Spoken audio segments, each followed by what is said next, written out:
अभी आज सुबह मैं मंदिर गया और महादेव के मंदिर में मुझे पुजारी जी ने कहा कि कैसे देखना है इस पे ध्यान मत दो, क्या देख रहे हो उस पे ध्यान दो। तो मैंने पुजारी जी को कहा कि पुजारी जी, इसी को तो ट्रांसफर लर्निंग कहते हैं।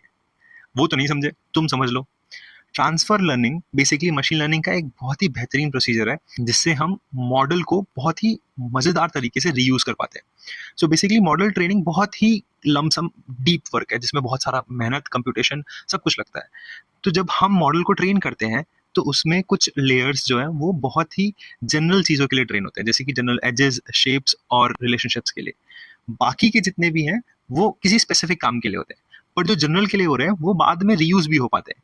इसी रीयूज के कंसेप्ट को ट्रांसफर लर्निंग कहा जाता है, जिसमें एक सोर्स टाइप ऑफ डाटा से, टाइप ऑफ वर्क से आप टारगेट सोर्स ऑफ वर्क भी कर पाते हो सेम मॉडल के कुछ प्री ट्रेन्ड लेयर्स का यूज करके। सो वो प्री ट्रेन लेयर्स आपके रीयूज हो जाते हैं टारगेट के मॉडल को ट्रेन करने के लिए, और बाकी के जो लेयर्स हैं वो काम आ जाते हैं स्पेसिफिक टारगेट वाले जो वर्क है उसको करने के लिए।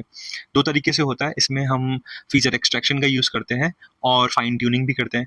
इसी कंसेप्ट को ट्रांसफर लर्निंग कहते हैं। अब ट्रांसफर लर्निंग यूज़ क्यों करना है और कब करना है? जब डाटा सेट स्मॉल हो तभी यूज़ करो, और जब सोर्स और डेस्टिनेशन मतलब टारगेट, उनके बीच में एक एक्चुअल रिलेशन हो तभी यूज़ करो। अब कोई रिलेशन नहीं है और तुम यूज़ करोगे तो नेगेटिव ट्रांसफर होगा, खराब हो जाएगा। डाटा सेट भी छोटा होना चाहिए, बहुत ज़्यादा बड़े डाटा सेट और लेबल्ड डाटा सेट के लिए यूज़ मत करना।